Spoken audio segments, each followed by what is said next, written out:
Let's start. Always remember when we talk about question documents, we will be talking about document. Kasi si document balik-balik niya siya sa exam. Always remember nga kani siya it is written or drawn. So anything na makita nato nga gisulat, gi-drawing, basta na ay visual representation, that is document. Kani siya is a very technical nga term that is used sa specific nga area. Sa question document, document is a written, drawn, presented, and memorialized presentation of thought. But when we talk about rules on evidence, document is documentary evidences. So it can be in any form also. It can also be written, ay verbal kung sa rules of court. But when we say forensic document examination or forensic question document examination, document is any written or drawn, presented, memorialized presentation of thought. So, is photograph ba considered document in a sense sa question document? Do you think photograph is considered a document? Yes, ma'am. Yes. So any written or drawn basta presented through visual representation, that is a document. Okay. Handwriting. Handwriting is done with a writing instrument. What are the different writing instruments? We have pen, pencil, in the hand. Okay, so anything na makasulat, anything na makaform o any forms or any presentation, it can be called as writing instrument. So si writing daw, mo na siya ang result ana nga mga butang. Okay, handwriting includes both printing and cursive styles. When we say printing, what is printing in writing? That is, minumdum pa mo sa ng printing. Cursive, when we say cursive, pinakatay. So when we say printing, it can be bold or it can be script. So binuldi, din ako nga binuldi that is printing. Okay. Scrutiny. What is scrutiny? From the word scrutinize, we are scrutinizing, we are searching, study, inquiry. Pangutan na to, scrutinize na to, ato ang judge. Okay. Writing, the process of using symbols. So, ang tawag diyan nga process is writing. Ang imuhang result nga mahimo sa imuhang pagsulat using writing instrument with your hand is called handwriting. Okay? What is the origin of the document? Document is any materials, blah, blah, blah. We've talked about that sa dito. When we say question naman, any material with some issues has been raised which is under scrutiny. Under scrutiny is being questioned. Sa question documents, mga langga, ang mga question ani sa exams is very literal.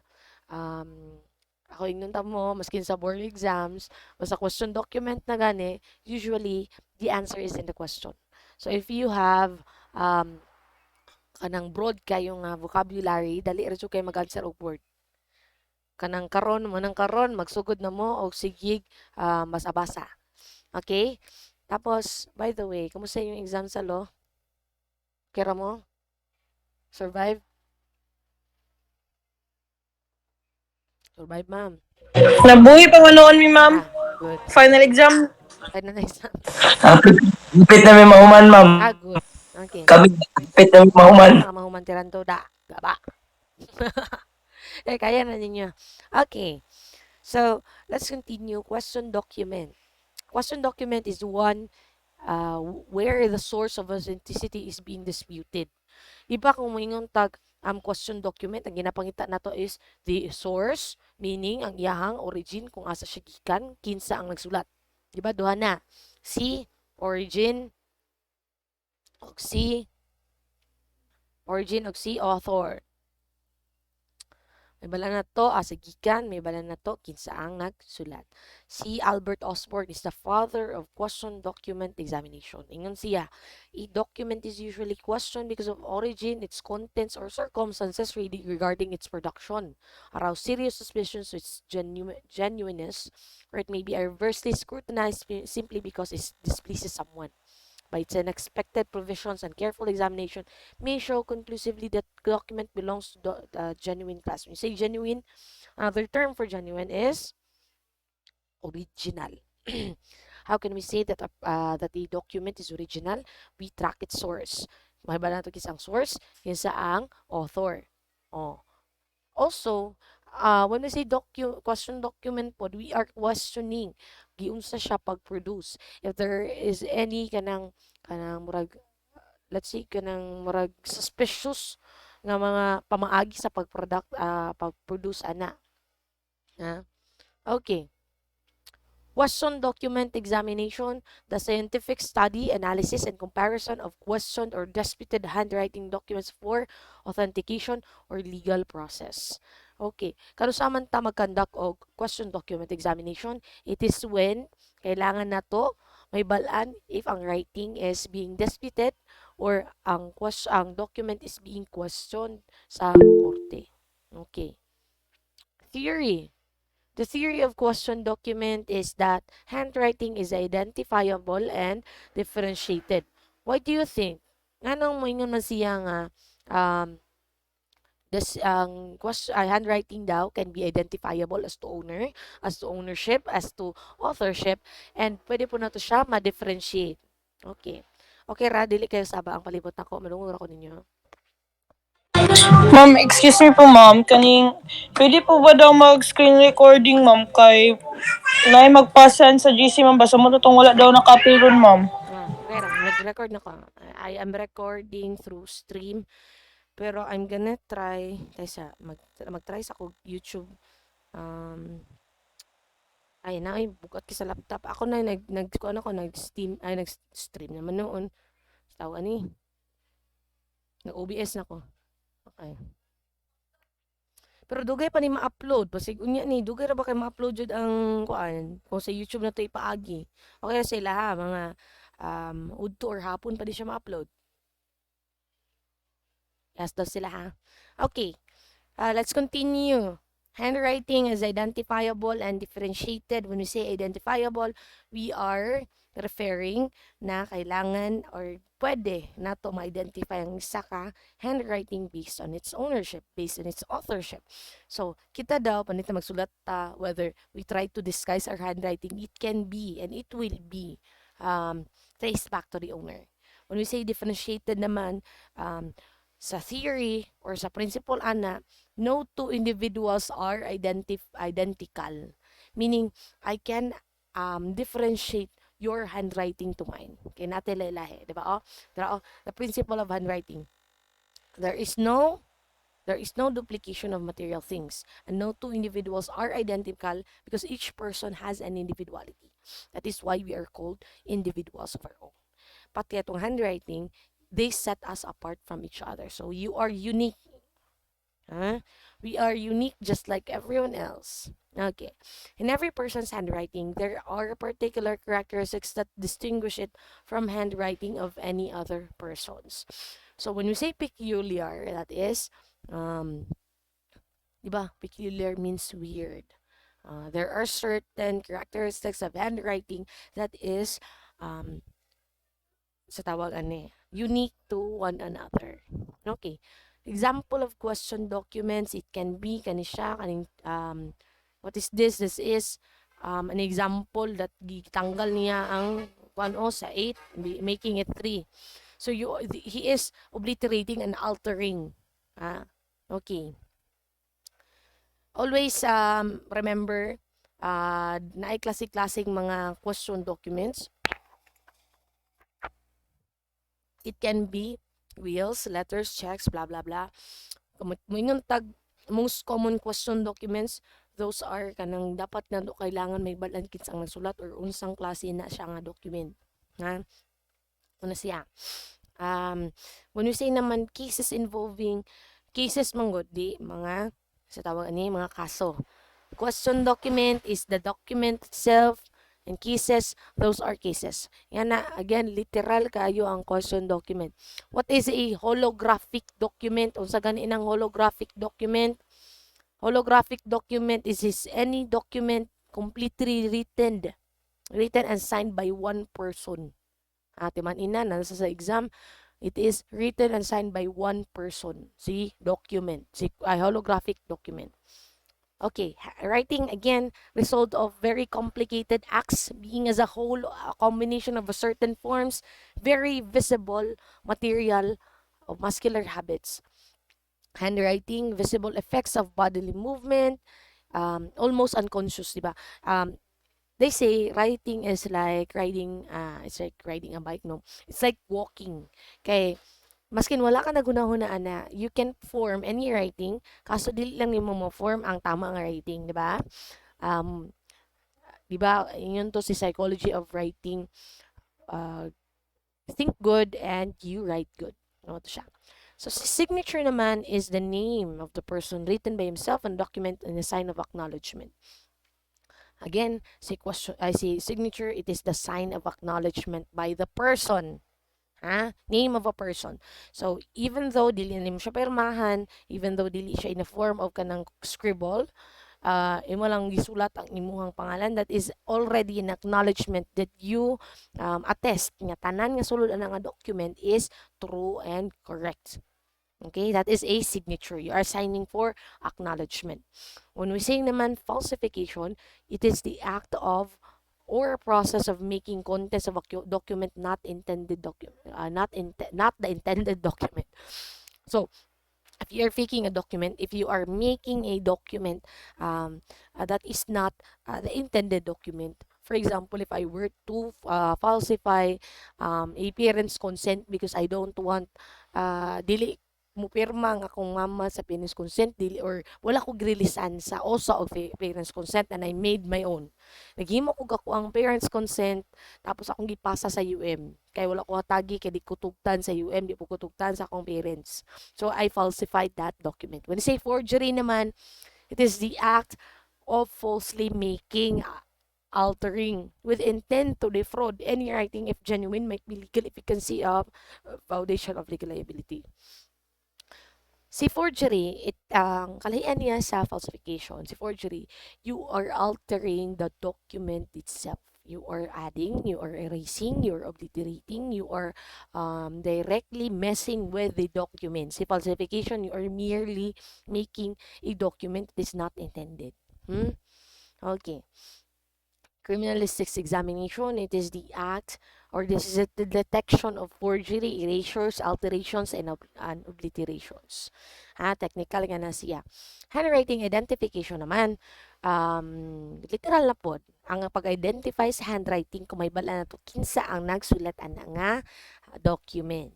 Okay, so nature and classification of documents, there are how many? There are 3. One is general. Si general receiving full circulation. It is the classification used on basic documents and final meeting records, including agendas, studies, and reports, communication from government, resolutions, and decisions of concern.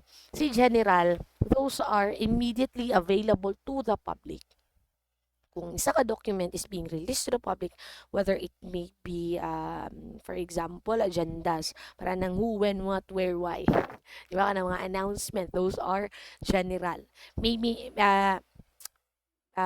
it means that si general, kung isa ka document has reached its full circulation, ma-release siya gikan sa author padulong sa public. That is available again to the public. That is a general classification of document. When we say limited naman, limited is indicated na sa itong example ni Agi, it is indicated by the L symbol. L symbol, limited. Okay, wide circulation is unnecessary because the temporary nature of the documents such as draft resolutions. Si resolutions, diba mo nang ginapa hatag sa government para ng mga memo or mga sani ka ng mga ngimpang post good sa mga memorandum lagi. Kisa kailan man tag memorandum diba mga criminologists. That is a general nga general document. Pero, there are times nga, matawag na ito siyang limited, kaya ka ng mga drafts niya. If you are still drafting, if you are still making, wala pa finalization, wala pa gi-aproban nga, pwede na siya i-release nga memorandum, it is only limited. And kaning si limited na siya symbol nga letter L. Ha? L. Okay. It may contain important information of interest to researchers calling upon the services of the library. Documents in limited blah blah blah. Short period of time. Na? C. Limited is only available for short period of time. Okay, next. We have restricted. Kung si general is available to the public, kung si limited is available but in a short time and dili pa siya finalized. Restricted naman, those exclusive documents. Kung ang isa ka document requires that they be treated as confidential para lang sa mga mata sa mga para lang sa mga mata sa mga tao nga assigned ana, it is called restricted. Restricted has a designation of or an indication of letter R nga symbol. Sa question documents. Pero diba daghan na sa kanang kuan sa Leia na to, katong klase-klaseng document nga gamitan na to. No, dagan tong mga top secret.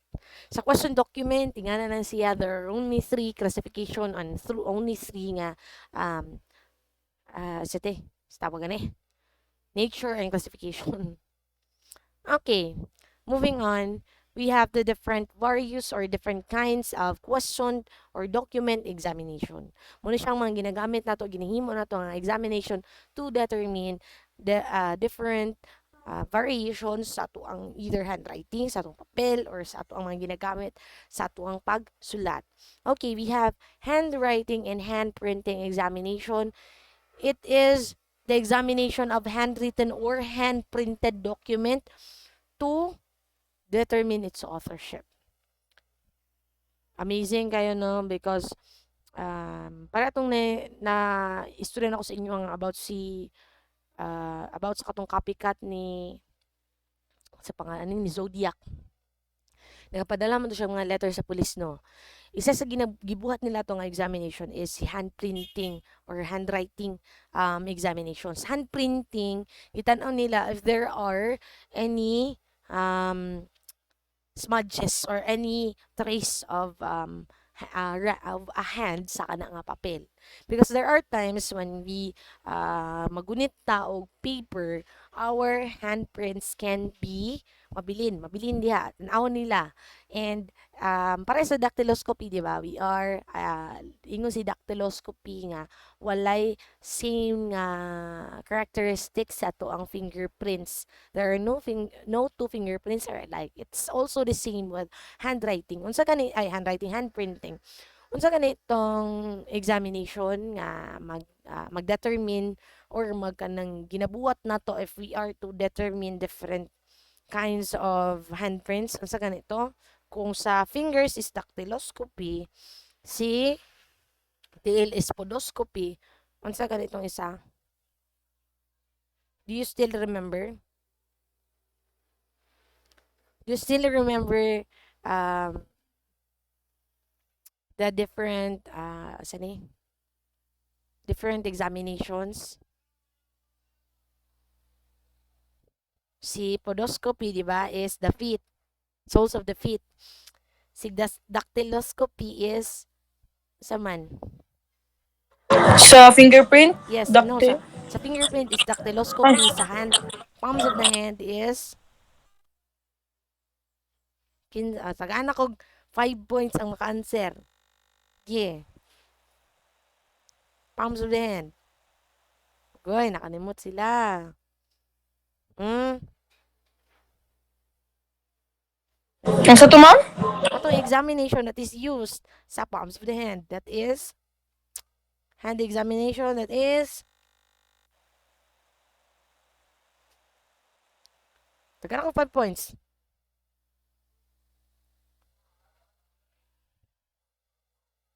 Wala yung maka-answer.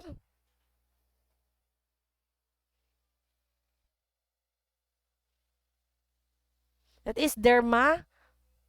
Derma.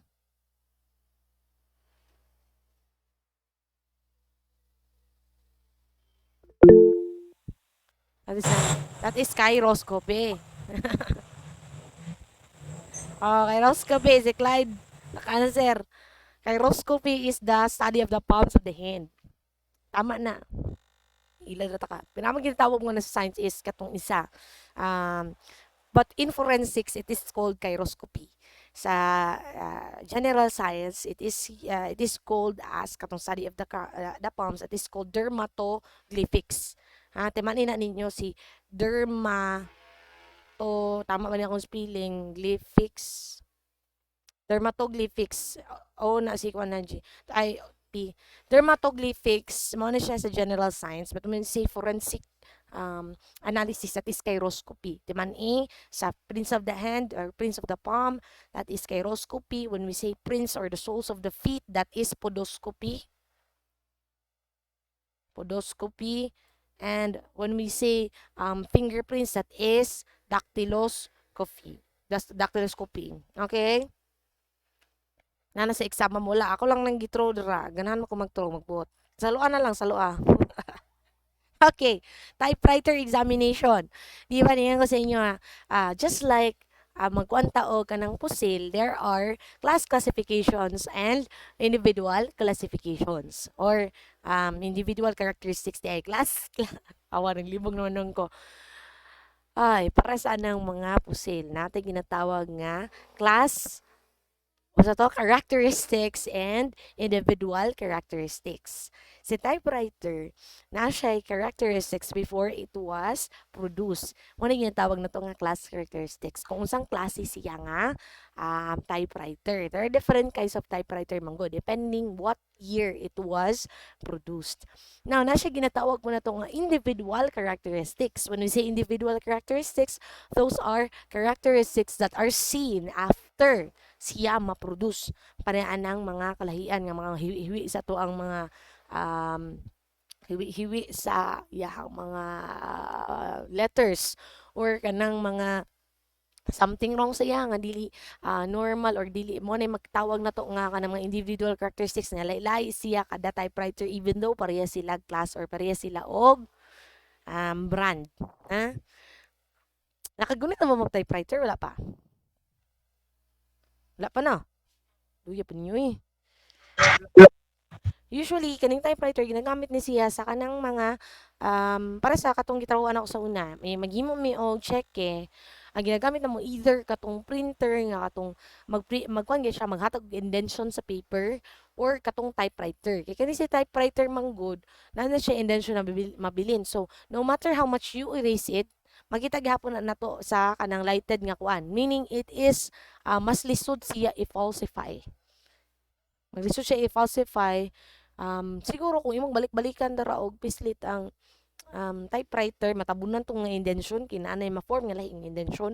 Pero pag ikaw manggod, si typewriter manggod, pag mamali ka, either you put an X, meaning mo, take up yapon siya space, or magkusab ka. Muna yung kalagutan ako sa una dugay kaya masira kung pusab-pusab himo o kanang report kay ining maguba ang ining mali ang imong typewriter, dili na sa ma-control Z day.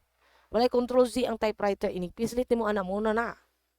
Kailangan duuton pag yun mo ang pak pak pak pak. Sakit kisa kuko, di ta ka pataas og kuko. Okay, photocopier examination. It is to determine if a question photocopy was altered in any matter. Copy paste comprising several different photocopies. Sa kuan jud in circulating photocopies sa kanang mga kumpanya, makapansin mo anang ining makita mo photocopy for example sa kanang MCQs ninyo, di ba na ay nakabutang dito how many copies lang ang gina-release. For example, sa babaw 20 copies. Why do we need to label that? Para if there is an excess ang number of photocopies and na to if there are any alterations. Kay kung mag-photocopy mo ta, we can alter it by para na magtabon-tabon or mag-correction tape ka nya mag-usab kag type sa babaw kay palitan ang isa ka document is typewritten na siya mga indentions nga visible nya pananglitan og i-photocopy ko na siya di na makita ang indention di ba only the printed copies. So panitan ako nang i-correctional tape tapos ako ang mag-print ko ay mag-type ko over that niya ako i-photocopy maglisod ta tan-aw labaw nag if it is done good kay pagkahimo ba. Mga siya ilanan nga nung butangan na magpila ka copies lang ang gi-release. Okay, next we have indented writing examination. It is the form of physical impression on paper caused by the pressure. Daro. Makita ninyo ni dili. Dara intention. Diba ining magsulat ta pinaduot labaw nagnata intention or kanang subconsciously or unconsciously. We are trying to write, di ba? Namte pinaduot depending sa ato ang ballpen na ginagamit, depending sa ato ang asa ta nagsulat or depending sa atong mood, di ba? Ang examination na ginahimo nato ana is called the indented writing examinations. Again, very literal. There's no need to explain that. Kung unsa to pag tan-aw ng mga indention or mga applied pressured sa papel, that is indented writing examination. Next, we have charred document examinations. This is when you are examining a document that has been burned. Oh, para ani nasunog. Diba sa una hilig kita magsunog-sunog og kilid sa papel.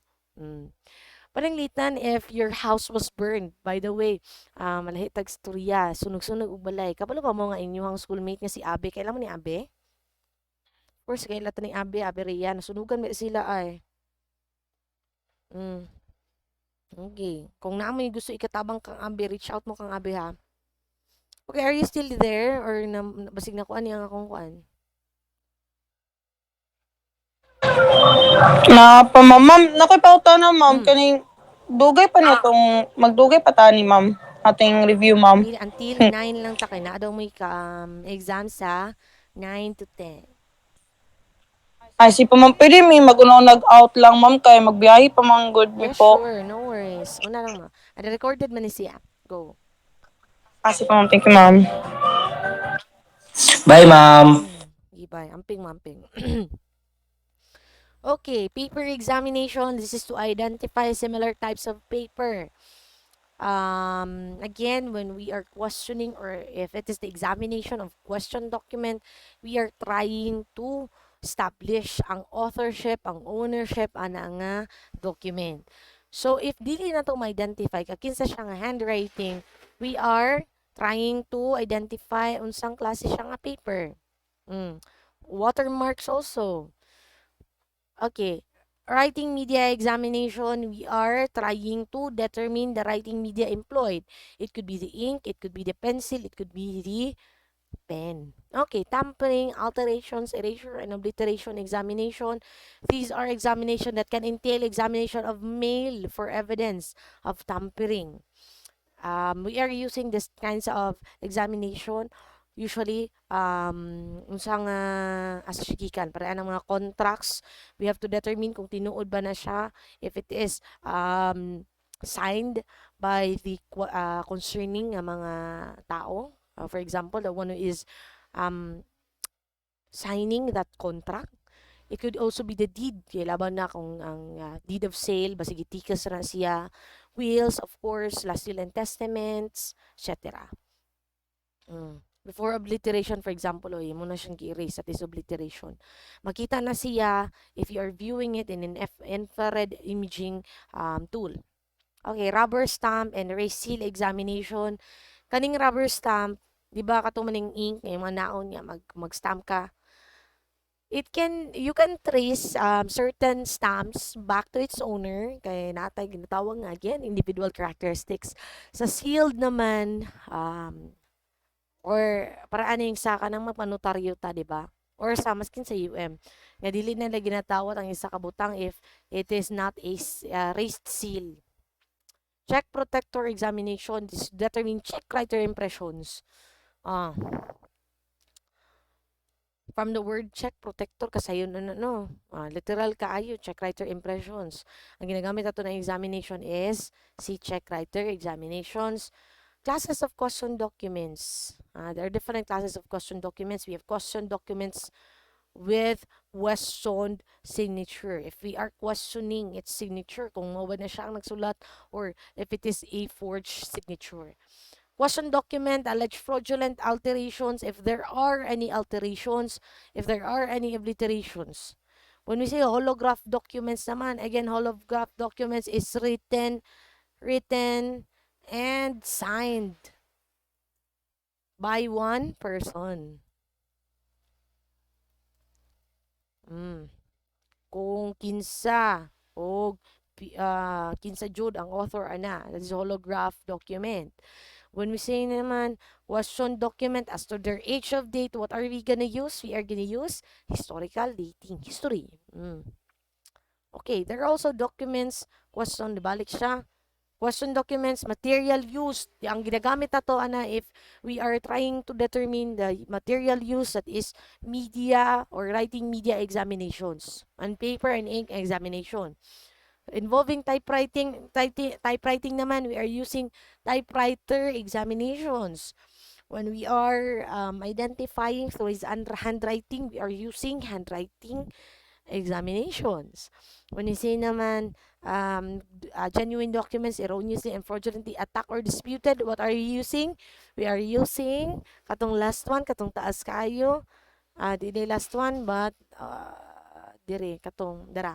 Tampering, alterations, and erasure, obliterations examination. Mga itong ginagamit anang different kinds of document. Okay. Various aspect of question document examination. Examination of handwriting. This includes the purposes of determining genuineness or source of that certain document. Miscellaneous aspects naman, we are detecting the alterations, decipherment of erased writing, and restoration of obliterated writing. Okay, what is the historical development of documents? Paspasan na to na siya, kasabak ay mong likod. Early writings were written, di ba, kanang mga ginatawag na tong hieroglyphics, katong mga forms pa siya, mga drawing pa siya. Wala may papel sa una, so early or the people before, ang ilang gina-document nila ang ilang mga kaagi sa stone o metal.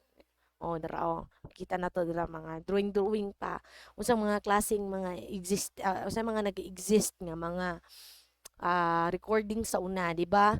Sa una napatoy mga mammoth, kay lamog mammoth katong hairy nga elephant, katong nga dagko kay nga murag elephant. Rita na siya mo nang makaingon ang mga scientists sa una nga mammoths exist kay naay mga documented nga mga pictures ana sa mga caveman. Di ba? Mo na siya historical dating. Mo nang giun sa nila pag-date kano sa nang exist ng mga certain nga mga ingana, mga tao or mga certain nga mga animals through historical dating. Mo ni siya yung mga papyrus, mga hieroglyphics nga wala pa ta kabalo kung saan pag-decipher. Nami mga naga-study ana sa pag-decipher ng mga kinds of writing. After stones and metals, it was skins of animals were used.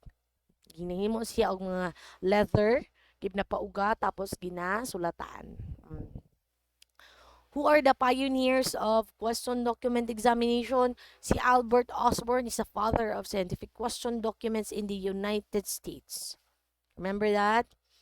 Kani si Howring, wala ni siya. Si Newton, wala. Gipang erase ako na, maglagot ko ng mga pangalan sa mga tao. Pero, ikaw na sa niya, kanang i-familiarize, pero sa exam ako nibutang si Albert Osborne lang. Okay, related areas of question document examination, we have question document examiners. From the word examiner, nag-istorya na tag tao diha. Kung examination, we are talking about the process. When you say examiner, that is tao. Kinsa ang naga-perform of question document examination, kinsa ang naga-analyze of question document, it is the examiner. But when we say the process, it is the question document examination. When we say specialist sa ink and paper, again, we are talking about person. Those are public or private expert. When we say public, those are employed sa mga forensic na mga laboratories, sa PNP, sa NBI, those are public experts. When we say naman private, when we are employing a private investigator, na sila yung mga specialist na ginahire. Sa paper and ink, we are trying to know who date or what date, type, source, tanaw na to ang source or catalog, various types of paper or watermarks that are present sa paper. We are also determining the ink or printing fax machines ka. Ilan man mo fax machines, no?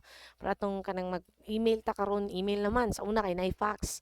Kanang imo lang i-photocopy sa imong side ang kaning paper nya i-fax na siya dito sa PICAS. Mura siya telephone ang ginagamit ana. Okay, computer cartridges. Chemical methods. What are the different kanang cartridge na ginagamit, for example, sa mga printing? Okay, handwriting analyst. Usually we are employing psychology experts. Malita ang ginagamit manggod-ani, ang ginabuhat manggod-aning mag-analyze sa handwriting, whether or not the person is lying, whether or not the person has certain emotions ginatago sa investigator to mess with the investigative process. We are trying to assess the personality traits from the handwriting samples. Diba natin ginatawag nga collected samples. Dapat ginatawag nga procured nga mga samples. Okay. Forensics, stylistics refers to the same purpose by looking at semantics, spelling, word of choice, syntax. Kita man good, iba na atay differentiation when we are trying to write. Ratong mga sukarap, kaya mga sukarap na yung mga pa-UV sa ilang mga pangalan or kanang na yung mga para na yung mga chinatan, mga tiniksan ninyo nga sukarap kayo kanang mga gipangtanggal ang mga vowels or napoy uban nga ining magbutang og question mark tulo ka buok lagot kita naon ni si Clyde, ikaw to Clyde, tulo ka buok, isa lang good Clyde, maka kanang ikaw to Clyde, ha? Ikaw to na. Sorry. Pag sorry jud dira. Inig mag-question mo, kanimo kung bagro na istorya na ni Ma'am Sheila Jimmy Jr. nyo gapon ba? When you are trying to convey a message sa chat, dili man ginaton ang madunggan no ang kanang tono sa tao sa pagistorya. Nya naanda na rin na niya nga sinulatan na so kiilapod ka kanang kauban akong trabaho nga mo sulat siya chat daghan kay ka question mark unya na pa joy exclamatory point. Nya kung ikaw magbasa ana nga na ganit ka mo chat usaban na kapro di ta ka madunggaban. Na kanang naa pa siya exclamatory point nya magbasa ana may sa to naditi klase ron nga na ba nya murag na ituno sa chat nya normal ra dito kang Clyde. Nakita ta ka Clyde tuk unjo ta ka ala siya. So, when you're trying to kanang convey a message, make sure nga dili siya mo come off as something rude. Kaya di ta na mabasahan ng inyong tono sa chat, no? Na, kabalo mo kung imo na sinatan child, child naman, Clyde. Unangan rata ka. Pero, PS lang, uban, di kasapot na laban na sa masteral na, ikasapaan sa mga classmate kay. Chat siya, tulo ka buok question mark. So, Clyde, kung ikaw mag-masteral Clyde, gibagsak na ka. Gibagsak ko to siya, kay naglagot ang maestro siya, kay nga nung chat ang buong na o gani kung question writing analysis ang kanon sa imo mga Clyde kay buang na bitaw ka kung ang psychology ang okay. Next, we have graphology examples. What is graphology again? Graphology is the maka-answer tagaan ako 3 pesos. Graphology is what is graphology, ladies and gentlemen? Graphology is the science or analysis of handwriting. That is graphology. What is the different example of graphology? We have sa graphology man God, we are referring to what kind of personality or what kind of behavior ang ginabuhat sa writer. Aggressiveness, there is signs of aggressiveness when there is a hard right ending of upstrokes kita man kaning mga pababaw nga murag nilihis when you are writing something if masuko ka di ba pinaduot nya padto pagawas. When you see me writing ito board, kaya I am a very aggressive writer nya pero medyo ko masuko. So this is not kanang dili na siya kanang questionable. Nabati kay kog agi niya pina-blunt pa gyud ang ending sa babaw kay permiti mo gumasuko. I have sana tawag anyway nakalimot mo sa tawag ani. Aggressive di ka all the time. Na kay anger issues, so anytime nga inyo nang i-click na inyo nang i-trigger kumasuko jud ko matingala lang muna no may gripo sa yung kilid na Kamu ha? Lawan na yung seksyon na ni saba kayo na. Hindi maalit. Salamat mo. Perminti po kumalit. Okay, there is aggressiveness when there is an ending of strokes that replace a lower loop. Muna siya. Imbes nga lower loop, paraan ang pagsulat na to og mga Y or Q, si J, like that. Para po na kang T, imbes nga lower loop ang atong ikuan na it is replaced by the upward stroke that is an example or that is an indication of aggressive sa nagsulat. When you're domineering or being sarcastic, there is downward stroke. Panita na magbasa tag ka ng exam tapos bugo kay pagkahimo ni Ma'am DC, himong kuan, himong maliog ka ng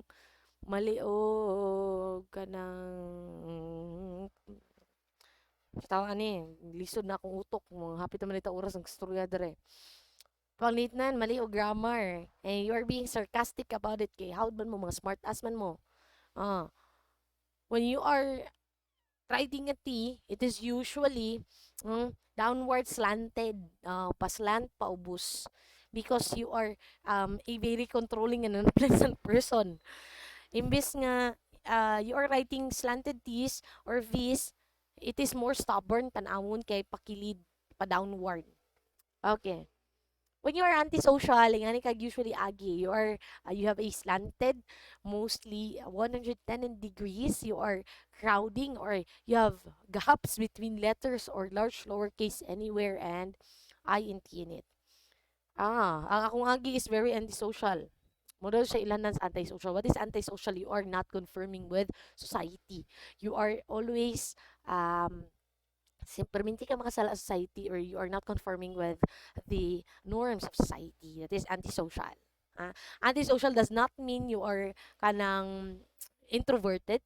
It just means na perminti ka against or usually against ka sa norms of society. When we say untrustworthy naman, you are developing lower loops or retracted lower loops. Untrustworthy. You cannot be trusted. Kung yan na yung agi, oh my God, kisa may daghang kay diri sa atong klase nga dili kailangan dili pwede i-trust. When you're angry and you're frustrated, there is a sharp beginning strokes. Asa gani dapat ang beginning strokes sa sugod sa pagsulat sa letter. If there is a sharp beginning stroke, it means that you're angry or frustrated. When we say naman you're lying, daghan kay mga inner loops and side loops. Manina ninyo para every time mo sulat mo niya, nagsulat mo og love letter niya, di ninyo love yung gisulatan nga love letter. Usually ana makita nato lay mga retouching, there is retracing kay pinugos manggod no. Okay, let's continue. When we say historical dating, para itong gingon ako sa inyo we are dating or we are trying to establish kano siya sa gisulat or sa year siya nga gisulat. It involves the verification of age. Di ba natin mga karaan kay nga mga documents or mga question documents, nakalapalitan magpasa tao ka ng mga sa tawaan sa tawaan ng kanang sulat nga nimo, ihatag sa ni graduate nimo diploma. Tanaw tag nga diploma nga kuno gihatag year to 2020. Unya if your diploma is being questioned kay panalitan wa day ka ni graduate og Harvard sa historical date nila kung kanus or if tinuod ba na imong diploma. Okay, forgery specialist, those are private or public experts who analyze altered, obliterated, changed, or doctored documents. Typewriting analyst naman, expert on origin, making models used in typewriting materials. Computer crime investigators, ginayon ko sa inyo dapat, wala ni siya sa QD, no? Pero namo kayo mga computerized na mga, bagura ni sila good, mga analyst. Pero naman tayo lahi nga mga mga specialist sa labaw na sa cybercrime. So I guess dili na kay na dapat ugatagan og light sa question documents. Okay, instruments and equipments, optical aids, we have microscope. Kailangan mo mga microscope no. Natay ginatawag nga laylay nga microscope, nataan ni si stereo and stereoscopic microscope. Kato na siyang semi-automatic na siya light niya sarili. Measuring devices, we have typewriting plate or test plate because There are different variations again sa typewriter depending sa iyang model, depending sa iyang mga individual characteristics. So what we do is we detect abnormal horizontal vertical alignment of typewritten characters. Protractor. Si protractor ang sa ganina katong ginagamit nato ang murag pa rainbow nga um, ruler. Kato ganing ginakawat na to sa una pag elementary kay kailangan tagputaktor. Okay, duplicating devices. We have um, forensic document examiners need camera equipment, close-up photographs of original documents. Because it's better sa photographs kay maintain ang iyang integrity. Inig try ta og let's say mag-compare ta og mga standards sa camera man god or sa photograph man god makita nato dira dili mausab ang mga state ana nga evidence, so it's better that it's being recorded or it's being captured by a camera. Proper lighting. We have this cream lab ngo, dyan na to nagamit. There is transmitted light that is passed through a transparent or translucent medium. This is used to detect alterations or obliterations for certain documents. Okay. Specialized equipment, we have the ultraviolet light machine used to detect mechanical and chemical erasures. Si ultraviolet ang makitaan ng mga nga na. It is very costly, mahal, and wala tayo nga na sa tuang laboratory. Comparator, we have ginabidyohan na siya and it is the mura siya gi-project ba na-transmitted sa light sa likod tapos gina-record siya through a camera and it is being projected para makita siya unsay mga variety of lighting conditions kung naay mga daghan ng mga light na mga differentiating inks kung na classic inks, di ba? So ang ginagamit nato na is like that. I haven't seen it and I haven't touched it, pero natay nga na daw sa question document ay nasa tuang laboratory ingon si custodian. Okay, video spectral comparators, wala ta kailaan pero it is designed to detect different optical properties of document materials. It is used in the examination of mass or obliterated text and watermarks. So when we are trying to determine watermarks, we're going to use video spectral comparators. Daghan pa na sila, dili na tamang ko na wala ko na siya gi-appeal sa examination. We are trying to mag-igot up karon, mangutana ko mga questions karon, just 10 lang ha. Okay, please be familiar with different kinds of examination. Microscopic examination ginagamit ni siya sa retouching, di ba? Magkuan guta ka ng magbalik atong isa ganiya. Taysa. Wait. Natay lahi nga stop presenting. Nakoy lahi nga pakita sa inyo ha, present now. Kato ganing mga different kinds of kato itong gina asa man to katong gina asa raman tama ng examination, ma'am. Gamay ra jud kaayo. Kuha na ninyo go through ra ninyo, i-scan ra na ninyo. Gamay ra jud kay nasa sa tanan. Promise. I promise you that with all my heart and soul. Gamay ra jud kayo. Very easy. Very easy. Pero kani siya daghan ni kaning mga common terms. Okay, how do you Okay ra makita ra na. Common terms and description of letters. We have kani siya magawas siya sa exam si arc or arch. Any arcade form in the body of the letter, kaning mga arcade is pag-arc gani para ana. Diba arc is kanang sa term muhiwi ba mo arc lisuda ba bisay anang arc but there is arc anang arc kani arc can you see that? Can you see my mouse? This is arcing. Arc. Okay. Insert this. Wait. Pwede ta maka-drawing ano dire. This is arcing ha, arcing. Wait lang. Hapit na ang time. Makita ra. Okay. Whiteboard. Okay. That is arcing. Nakita na to. We have beard naman. It's the rudimentary curve of initial strokes. The initial stroke is where we start or where we magsugod ta sa letter. That is the rudimentary curve of initial strokes. That is RI beard. When we say blunt ending, sa initial strokes, sa sugod o sa ulahi, there is a blunt ending. Ang initial stroke na giduot na to, so pag human na to sa last, we are na blunt ending na ay habol or kanang kung sa to basta habol kanang kuan ba ingani blunt ending. It is a sharp. That is an example or that is the result of forgery usually. Kay we are hesitating mong god. Buckle knot is like this. There is a knot, amura siya nagkulong or nagbelt.